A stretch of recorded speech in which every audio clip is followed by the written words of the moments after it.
bounty of the omnipotent God is delightfully shown in Siam, a gorgeous jewel in a cavalcade of world wonders.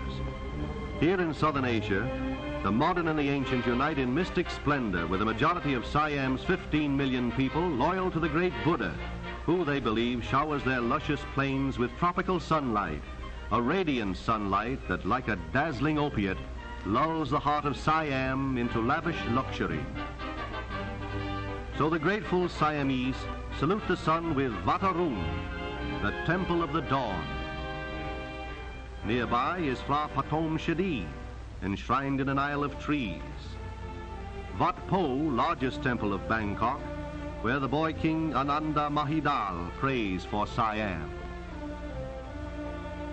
Wat Ben Sham of Opatur, a white marble edifice with gold-tiled roof, bejeweled ornamentation, and superb modern temple design, the most exquisite architecture of its kind on earth.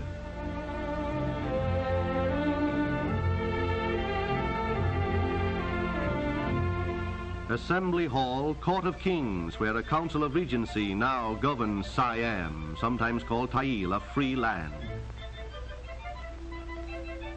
Free and peaceful, from the poor peasant in shabby panung to the rich in oriental silks, the Siamese are a lovable, leisurely race.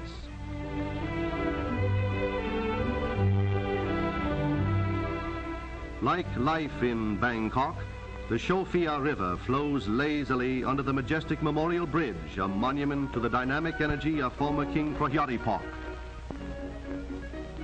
The Midtown Canal, where Bangkok comes to life in a merry melange of moving enterprise. Here a myriad variety of goods are sold, from pottery, clothes, and farm crops to costly gems, while boat restaurants cater to the drifting throng, and a bargain is a bargain in floating ship or bargain basement. Several canals like this are the very lifelines of the nation's commerce. The Watery Mart is at the junction of two canals in Bangkok, Siam's capital city of 500,000.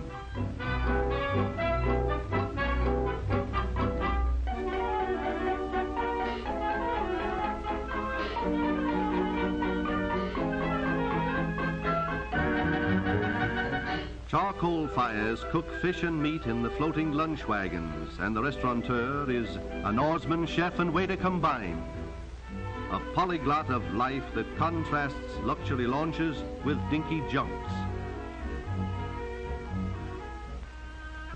Symbolic of the beautiful soul of Siam are the spires of the magnificent temples that spread out in a court of honor behind the Grand Gate of Bangkok. This maze of gorgeous architecture is approached by a picturesque promenade leading to three temples of ultra elegance.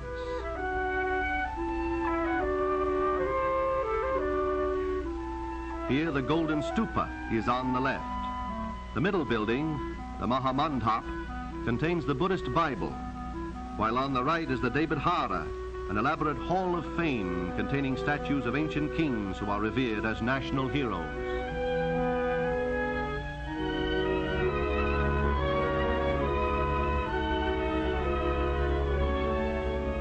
Ahead rise the ornate gables of a dominating edifice. Washed by rains of a monsoon climate and shimmering in a torrid sun, the Temple of the Emerald Buddha enhances a veritable city of temples. Its columns glitter with gold leaf adornments, and under its eaves, the song of the breeze is heightened with a ceaseless clatter, a never-ending jangle which is contrived by tinkling bells whose tongues whirl leaf-shaped tappers in merry discord.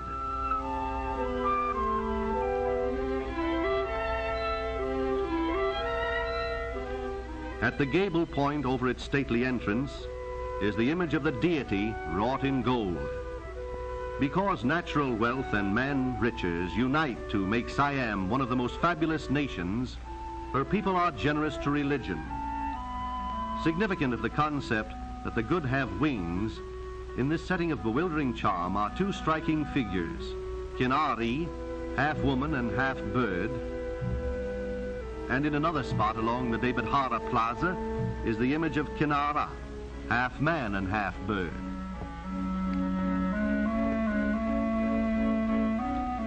Guarding the sacred portals of the great court within the Grand Gate and representing constant power are two monumental giants, who specially protect the temple of the Emerald Buddha.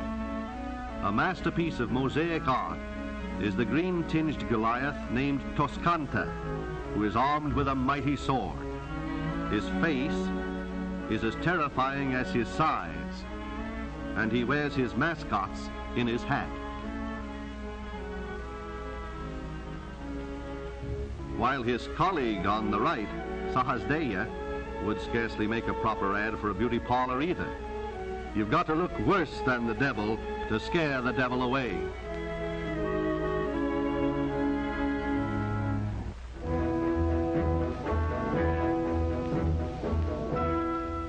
The religious fervor of Siam has idealized the character of her people. Brown-skinned, soft-spoken, these dancing girls of exquisite culture display the training of a lifetime.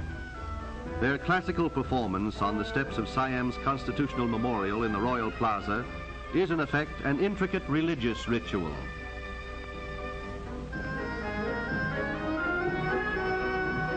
Each movement of the fingers, toes, ankles, and wrists reveals a worshipful pose, piquant grace, and superb self-control. It is the very ultimate of Siamese poetry in motion.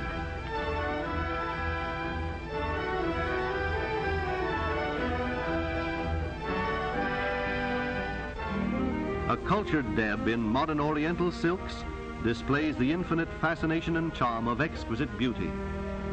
And one can certainly smile with her smiling.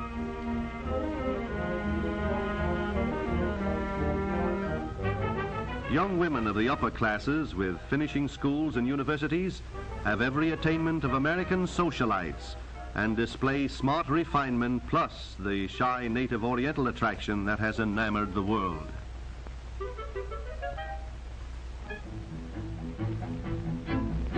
The Siamese are a sports-loving race. Besides cockfighting, horse racing, and fish fighting, young college athletes stage an annual rowing regatta on the Shofia River. This yearly classic is a picturesque and animated spectacle with the honor of a national championship as the prize.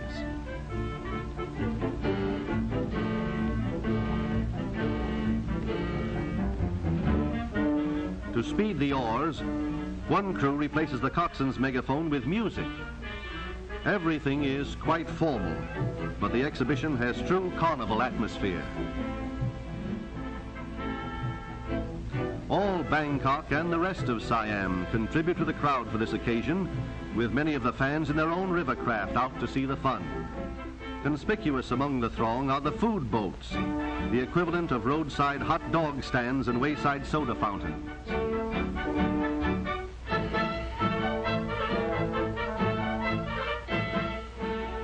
Unlike the average Varsity 8 of American boat crews, any number of oarsmen may man a Bangkok racing boat, and sometimes as many as 38 occupy one craft.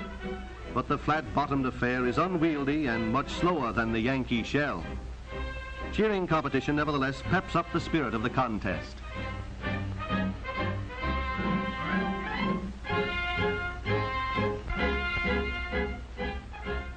So the end of the race marks the end of a visit to a paradise peopled by the most attractive children of humanity, a land of lordly grandeur, imposing temples, scenic beauty, and haunting delights.